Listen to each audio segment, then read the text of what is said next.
They told us we wouldn't make it out alive. But courage isn't about surviving. It's about not giving up. They say you never forget the smell of dust and cordite. I wish they were wrong. It's been years since Mirzad Ridge, but every time the wind picks up, I still smell that Afghan dirt, the dry, metallic scent that clings to your throat like a curse. I was 24. Private First Class, 3rd Battalion, 75th Rangers. Fresh off another sleepless night in the valley near Khost, staring at the endless dark mountains where the enemy watched us just as we watched them. The mission brief was simple: push up the ridge, secure a radio relay point, hold it for 24 hours.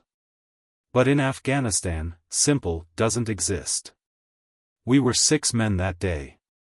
Sergeant Cole, our rock, the kind of man who never raised his voice but you'd follow into hell.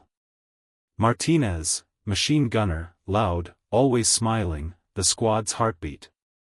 Dixon, quiet sniper, the thinker. Sims, medic, with steady hands that saved more lives than any miracle. Reed, radio operator, fresh out of Georgia, still called his mom every night when the comms were clear. And me, the new guy trying to prove I was worth the uniform. The climb started before dawn. The air was thin, every breath cutting like glass. The ridge rose like the spine of some ancient beast, steep, jagged, unforgiving. Above us, a storm brewed.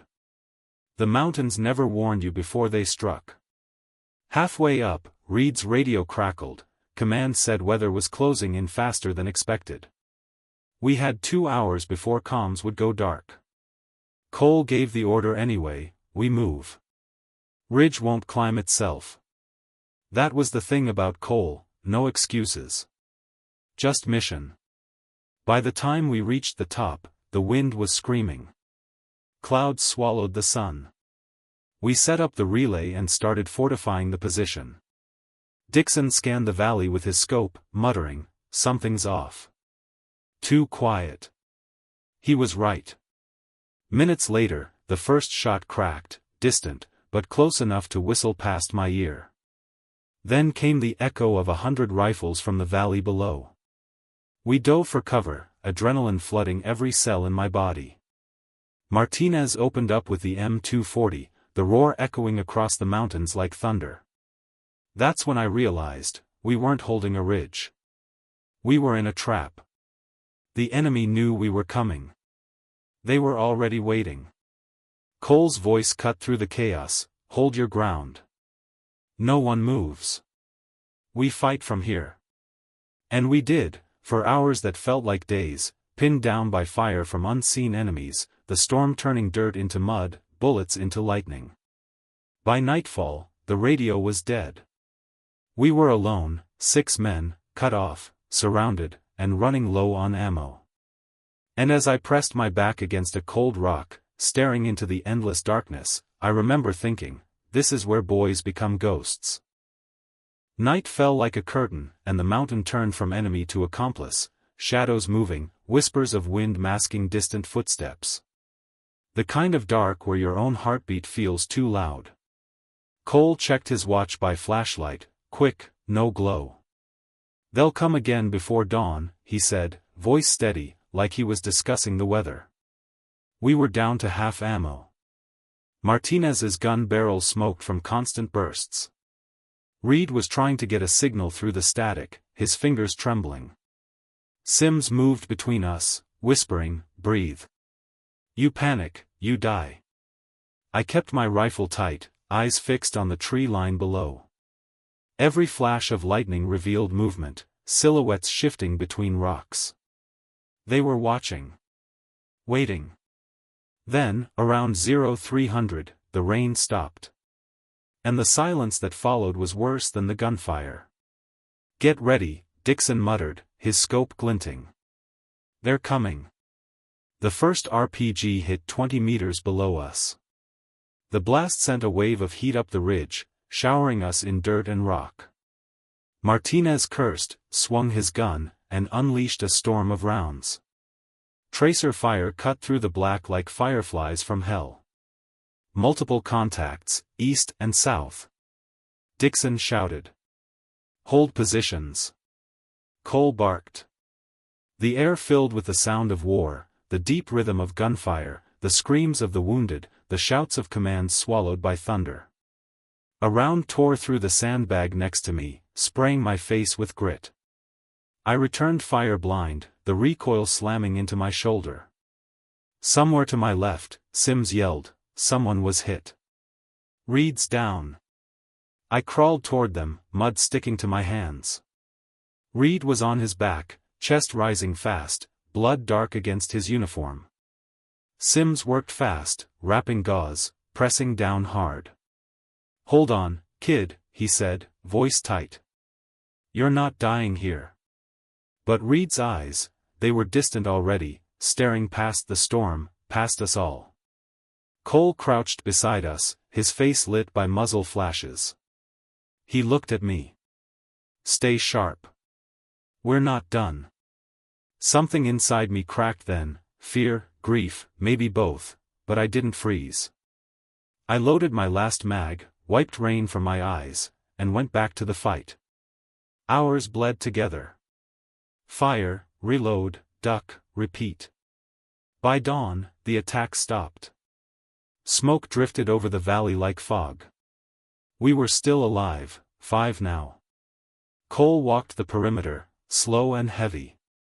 We hold until evac, he said quietly. But we all knew no one was coming. Not yet. I looked out over the ridge, at the distant horizon where the enemy hid like ghosts in the light. That's when it hit me, courage isn't about not feeling fear.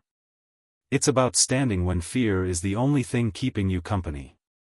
And at Mirzad Ridge, fear was our 6th man. The morning after the assault was quiet, the kind of quiet that makes your ears ring.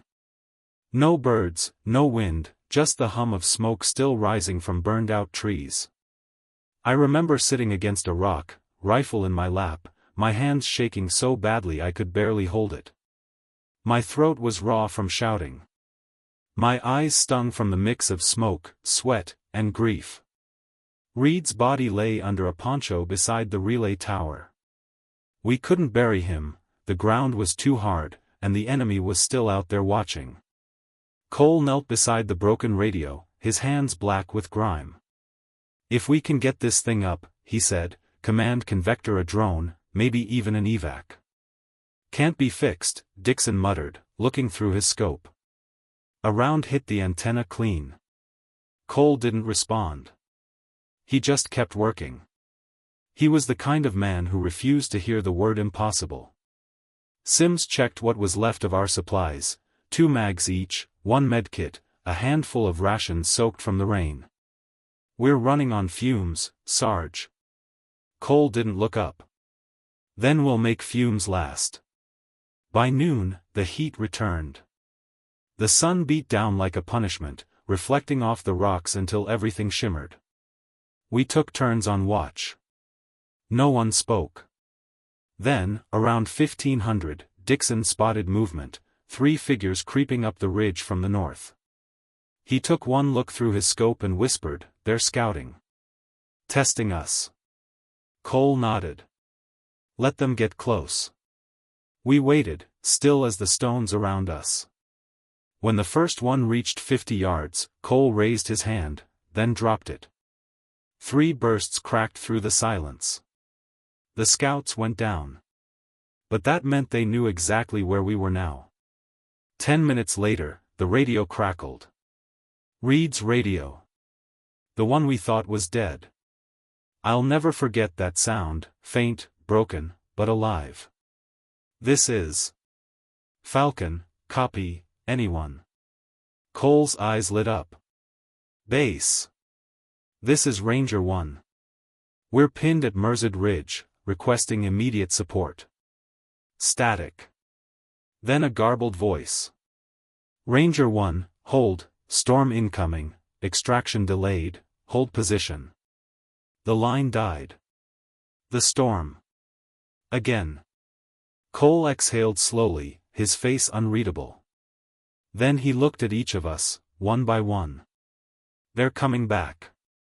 And the storm's gonna make sure we can't see them till they're on us." Martinez grinned, wiped the sweat from his brow. Guess it's round 2, boys.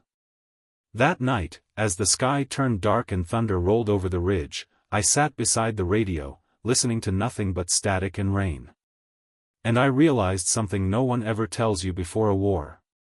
It's not the bullets that break you. It's the waiting. The knowing that dawn might never come, and fighting anyway. By the time night fell again, the ridge was no longer a mountain. It was a battlefield drowned in wind and water, a living nightmare. The storm came fast.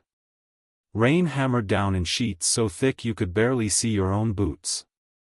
Lightning split the sky, flashing over the jagged rocks, turning every shadow into a phantom. The thunder didn't roll, it roared. Cole gathered us in the shallow trench we'd carved with our hands. His voice barely cut through the storm. They'll use the cover to get close. Stay sharp. Watch for muzzle flashes, that's your only light tonight. Martinez checked his M240. Ain't this a perfect night for dying, he said, forcing a grin. Cole didn't smile. Then make sure it's theirs, not ours. The first wave came as the thunder peaked. Shadows moved between flashes, the enemy climbing, crawling, ghosting through the rain. We fired blindly, following the rhythm of lightning. Each flash lit up faces, rifles, muzzle flares. The air filled with chaos, gunfire drowned by thunder, shouts swallowed by the storm. I remember my rifle slipping in my soaked hands, the mud sucking at my knees as I tried to reload. Dixon's voice cut through the noise, they're flanking left. Cole swung his rifle, firing in bursts. Hold that side. Then Martinez screamed. He'd been hit, shrapnel tore across his leg, sending blood spraying into the mud. Sims was already there, dragging him back with one arm, firing with the other. I got you, Marty, I got you. The storm made everything surreal, muzzle flashes lighting faces for split seconds before darkness swallowed them again. Keep shooting. Cole yelled.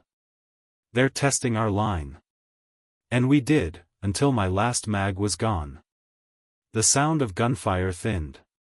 Our line of defense was shrinking, round by round. Then, as quickly as it began, the assault faded. The only sound left was rain and the wheezing breaths of Martinez, lying pale and cold in Sims's lap. Cole crouched beside him. You're good, Marty. Just hang on. Martinez managed a smirk. You still owe me a beer, Sarge.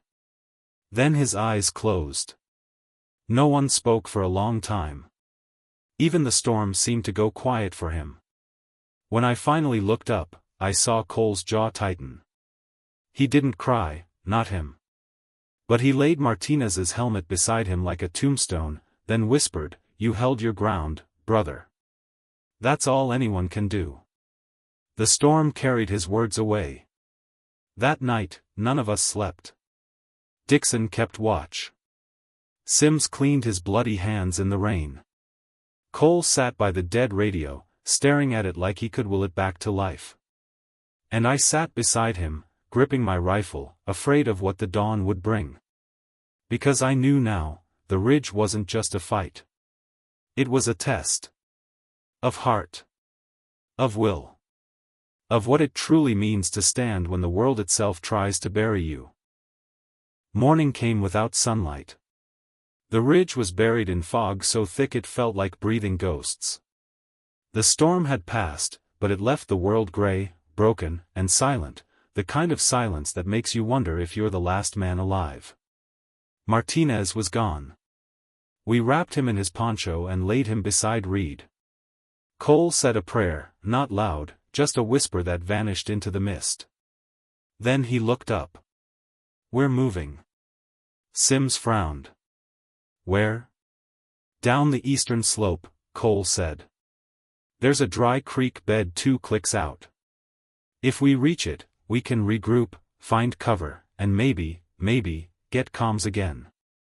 It wasn't a plan. It was hope pretending to be one.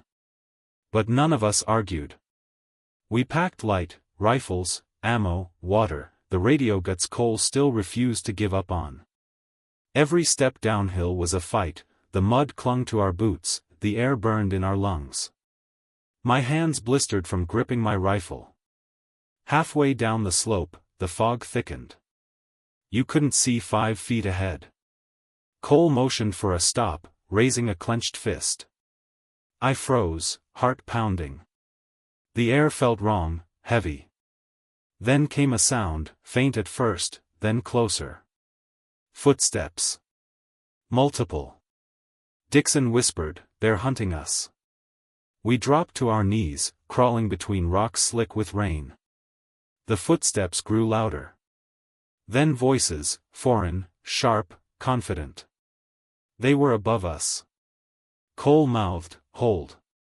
We waited, motionless, soaked, barely breathing.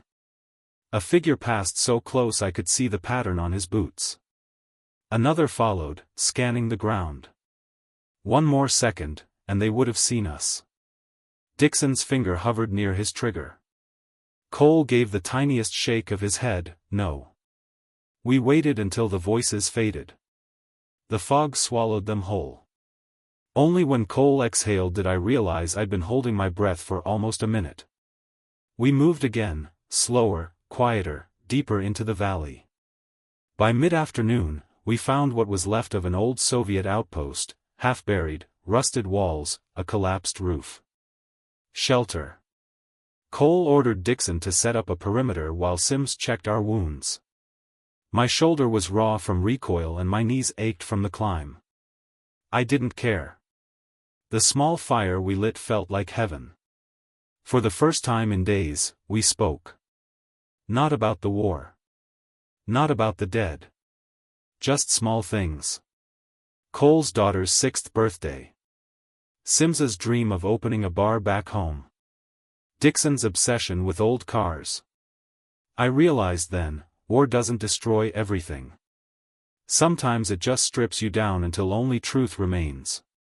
That night, I took first watch. The fog had lifted a little. Down the valley, I saw small fires flickering, the enemy's camp. They were still there. Still waiting. I whispered to the night, maybe to God, maybe to myself. We're still here too. We thought we were safe. That's the cruelest lie a soldier can tell himself. By dawn, the mist thinned, revealing a horizon painted in ash and smoke. Dixon was on lookout, glassing the ridge above us. "They're moving," he said quietly. "South to north. They're tracking something." Cole didn't look up from the radio part spread before him. "They're tracking us." He was right. An hour later, Dixon spotted them, 5, maybe 6 insurgents sweeping the slope, rifles slung low, scanning the valley. "Positions," Cole ordered, calm as always. "No firing till I say." We spread out along the half-ruined wall of the outpost. The air was heavy, every breath slow, deliberate. The only sound was the distant clink of metal and the low hum of wind through the mountains. Then it happened.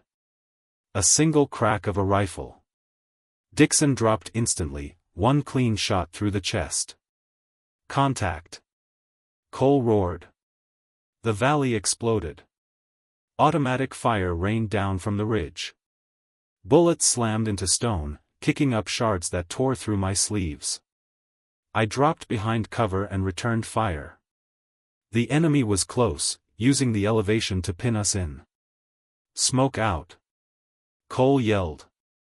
Sims popped 2 grenades, thick plumes of white smoke curling into the valley. Visibility dropped to nothing. "Move!" Cole barked. We scrambled deeper into the ruins, dragging Dixon's body with us. My lungs burned from smoke and fear. The radio in Cole's hand suddenly sputtered, a faint voice through the static. "Ranger 1, this is Falcon Base, copy." Cole slammed the transmit button. "Falcon, we're under heavy fire. Coordinates Mirzad Valley, requesting immediate air support." "Copy, stand by." Then silence. The roar of gunfire built again. Sims shouted, "They're flanking from the creek." Cole spun toward me. "Cover fire, 30 seconds. I leaned out from behind the wall and fired blind. My rifle kicked against my shoulder, muzzle flashes lighting the fog like lightning. I could barely see shapes, just movement, shadows. Then an RPG struck the outpost. The blast threw me backward. The world went white, then black. My ears rang, my face hit the ground hard. For a moment, I couldn't move. Couldn't think. When my vision cleared, the outpost was burning. Flames licked the rusted walls, smoke pouring into the gray sky. Cole was dragging me by the vest. "Get up. We're not done." I coughed, stumbled to my feet, ears ringing. Sims was firing his sidearm, blood streaming down his temple. We fell back toward a line of rocks behind the outpost, choking on smoke and adrenaline. The fire spread fast, the valley glowing orange against the fading mist. From the ridge, I heard the distinct whop-whop-whop of rotors. Cole looked up, eyes wide. "Falcon inbound." A distant voice over the radio, "Ranger 1, this is Eagle 2. Visual on your smoke, marking targets." Then heaven fell.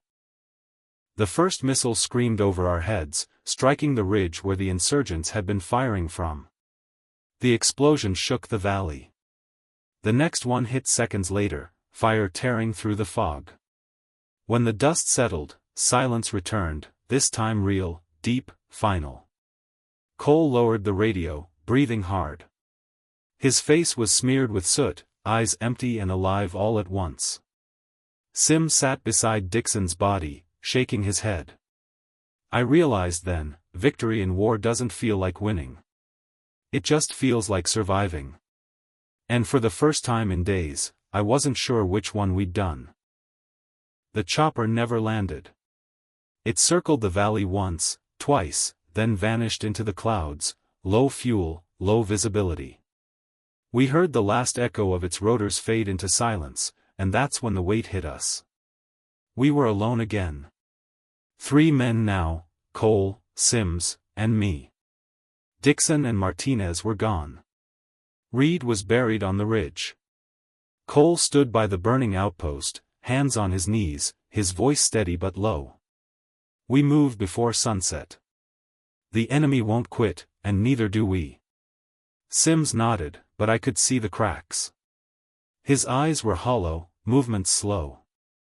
He'd spent too many days patching wounds he couldn't heal, not just on bodies, but on souls. We loaded what we could, 2 rifles, 1 mag each, a few grenades, a half-broken radio, and a map so faded it barely showed the ridgelines. Cole marked a point near the river, Extraction Zone Bravo. If command still tracks us, that's where they'll send the next bird. The valley below was a graveyard of smoke. We moved through it like ghosts. Every sound felt too loud, the crunch of gravel, the whisper of our boots on wet rock, the hiss of wind through the burned trees. My senses were sharp, my nerves raw. Twice, we stopped, once for voices echoing somewhere behind us, once for the sound of distant gunfire. Neither came closer. At one point, Sims froze mid-step. Something's watching us. Cole raised his rifle, scanning the tree line. Nothing. But I felt it too, that crawling instinct soldiers get when eyes are on them. We pushed on. Hours blurred together. Hunger gnawed at my gut. Every muscle ached. I started counting steps just to stay awake. When night came, we found shelter in a shallow cave overlooking the valley. The air inside was cold and damp, smelling of stone and dust. Cole set his pack down, exhaled slowly. "We'll rest here. 2-hour shifts. I'll take first." I lay back against the rock wall, my eyes half shut, the crackle of the small fire lulling me toward sleep. Then Sims whispered, "You think we'll make it out?" Cole didn't answer right away. He stared into the flames, the light dancing across the scars on his face. Finally, he said, "We've already made it further than they wanted us to. That's enough." It wasn't a promise. It was defiance. That night, I dreamed of the ridge, the flashes of light, the rain, the screams. But in the dream, no one was shooting. We were just standing there, staring at the mountains, waiting for dawn that never came. I woke to Cole shaking my shoulder. His voice was barely a whisper. "They found us." I reached for my rifle, heart pounding. Down in the valley, flickers of movement glowed in the dark, torches, flashlights, 20 or more. They weren't searching anymore. They were hunting. And the mountains around us were about to echo with fire once again. They came at night, silent, disciplined, deliberate. The kind of hunters who knew these mountains better than we ever could. Cole's eyes met mine in the dim firelight. "We move now." No talking, no lights. We doused the fire with dirt and slipped into the darkness. The cold bit at my skin, and my heart hammered in my chest. I could hear my own breathing, too loud, too fast. Sims led the way, his hand brushing the rocks as he guided us through the narrow trail. Cole followed behind me, rifle ready, scanning the shadows. Below, faint beams of flashlights flickered through the valley, moving like snakes across the terrain. They were sweeping the mountainside, slow and patient. Every step felt like walking on broken glass. The gravel shifted beneath our boots, and every sound, every pebble, every breath, felt like it could give us away. An hour passed. Then another. We thought we'd slipped them. Then a shot cracked through the night. The bullet hit the rock beside Sims, spraying dust and sparks. We dove for cover. Echoes rippled through the valley, shouts in Pashto, boots pounding on stone. "They've got us flanked." I shouted. "Keep moving." Cole ordered, voice low but firm. "Don't stop." We ran, stumbling through the dark, ducking under jagged rocks and fallen trees. My lungs screamed, my legs burned, but adrenaline drowned everything. Tracer rounds cut through the night behind us, streaks of red slicing the black. One hit the ground near my foot, exploding dirt into my face. Sims turned, fired a short burst, then dove behind a rock. "Go. I'll cover." "No." I shouted. Cole grabbed my arm, dragging me forward. "He knows what he's doing." The sound of Sims's rifle echoed, controlled, precise, then fell silent. We kept moving, hearts breaking with every step. By dawn, we reached a ravine, narrow, steep, walls of rock rising like prison bars. We slid down into it, mud splattering our uniforms. Cole collapsed against the wall, breathing hard. "Sims bought us time," he said finally. "We don't waste it." I nodded, too numb to speak. My hands were trembling, not from fear, but from the sudden quiet. The kind of silence that feels wrong, unnatural. We followed the ravine until we reached a dry riverbed. There, Cole pulled out the map, studying it through cracked lenses. Extraction point 6 clicks west. We move at dusk. He looked at me, not as a superior, but as a man stripped down to survival. "You good, kid?" I nodded. "I will be." He gave a faint smile. "Then keep that. Out here, that's all that keeps you breathing." We sat there until the sun dipped behind the peaks. The mountain wind howled through the rocks, and I realized how quiet war feels when the gunfire stops, how the silence weighs more than the noise ever could. When we finally stood to move, I glanced back toward the valley. Smoke still rose faintly from the ridge where we'd fought. And I swore I could hear voices, not of the enemy, but of the brothers we'd lost. "Keep going," I whispered. "We're not done yet." By the time dusk fell, the world had turned to dust and blood. Cole and I moved through the ravine's shadow, each step heavier than the last. My pack felt like a slab of concrete on my back, but I didn't dare stop. The sound of rotor blades far in the distance was both a promise and a warning. The evac bird was coming, but we weren't there yet. The extraction point was marked by an old Afghan shrine, stones stacked in a circle, prayer flags tattered and whispering in the wind. But between us and that promise of life lay open terrain. No cover. No forgiveness. Cole crouched beside me, binoculars raised. 2 hostiles. Maybe 3, he whispered. We take them quiet. No noise. I nodded, checking the last magazine I had left.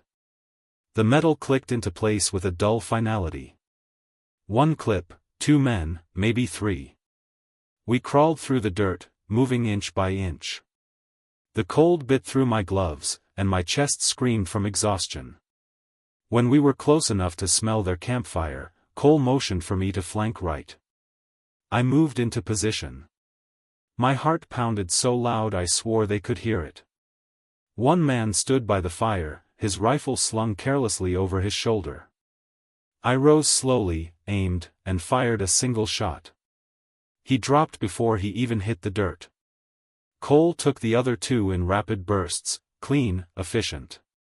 For a moment, the silence that followed felt like mercy. Then, out of nowhere, a mortar shell screamed overhead and detonated behind us. The shockwave threw me forward into the dirt. My ears rang. My vision blurred. I looked over. Cole was down, blood seeping through his leg. Go, he shouted. Get to the chopper. Not without you. I yelled back. Another explosion rocked the hillside. Shrapnel tore through the air, slicing past my shoulder. Pain ripped through my arm, but I crawled toward him anyway. Come on, Captain, I grunted, dragging him up. We're not dying here. He groaned, trying to push me away, but I hauled him over my shoulder. Every step was fire. Every breath, a war on its own. The extraction chopper was just visible through the smoke now, spinning dust, flashing lights, the salvation of a dying sun. Rounds snapped past us, kicking up dirt. The gunner on the Black Hawk opened up, spraying the ridge with suppressive fire. I stumbled, fell, then got up again, dragging Cole toward the noise. Almost there. I shouted, though I wasn't sure he could hear me. I could feel him slipping, his weight heavier, his breathing shallow. 50 meters. 40. 30. Then a bullet hit the ground right beside us, spraying gravel into my eyes. I shielded Cole with my body, firing back blind until the magazine clicked empty. The crew chief waved frantically. Move! Move! I lifted Cole again, pushed forward through the haze, every muscle screaming for mercy. When we finally reached the ramp, hands pulled us in. The engines roared, the ground dropped away, and only then did I realize I was bleeding from more places than I could count. Cole was pale, barely conscious. But he was breathing. I leaned back against the cold metal floor, the wind rushing through the cabin, and for the first time in what felt like years, I let myself breathe. The mountains of Mirzad Ridge disappeared into the dusk below us. Smoke curled from the valley, tiny fires flickering against the dark. We left too many brothers behind. But we'd brought one home. Cole turned his head slightly, his voice barely a whisper. You did good, kid. And as the chopper flew into the setting sun, I realized something that stayed with me ever since. Courage isn't the absence of fear. It's choosing to move through it anyway. They say the hardest part of war is leaving it behind. But the truth is, war never really lets you go. It's been 3 years since Mirzad Ridge. 3 years since the mountains burned and I carried Captain Cole through the smoke. 3 years since the last time I smelled cordite, or felt the desert wind sting my face. And yet, some nights, when the wind howls outside my window, I swear I can still hear the echo of rotor blades. I came home to a world that had kept turning. Streets were quiet. Kids played ball. Couples argued over coffee. Normal life, something I'd almost forgotten existed. But normal doesn't come easy when you've lived through hell. You see faces in the crowd that aren't there. You wake up reaching for a rifle that isn't beside your bed. You count the seconds between heartbeats, waiting for the next sound of gunfire that never comes. Cole survived too. He's walking with a limp now, but he's alive, and that's something. We meet sometimes at the VFW, share a beer, and talk about everything except the war. Because sometimes silence says more than stories ever could. He once told me, "You don't heal by forgetting. You heal by remembering, just enough to remind yourself why it mattered." That's why I'm telling this story. Not for glory. Not for medals. But for the ones who didn't make it home. For Sims, who held the line on that ridge. For the voices that still echo through the smoke. They were more than soldiers. They were brothers. When I walk through town now, I see flags fluttering in the wind, bright colors against a peaceful sky. And I think of those mountains, of the dust, the blood, the fear, and how, somehow, through all of it, courage kept us standing. People ask me if I'd do it again. If I'd go back. And the answer is always the same. Yes. Not because I loved war. But because, in those moments, when the world was falling apart, and everything hurt, and all we had was each other, I saw the very best of what humanity could be. Bravery isn't loud. It's quiet. It's a heartbeat in the dark. It's a hand reaching out when everything says run. And as I stand at the edge of a quiet field, watching the sun dip below the horizon, I whisper a promise to the ghosts of Mirzad Ridge. You're not forgotten. The wind carries my words away, toward the mountains. Toward the silence. Toward home.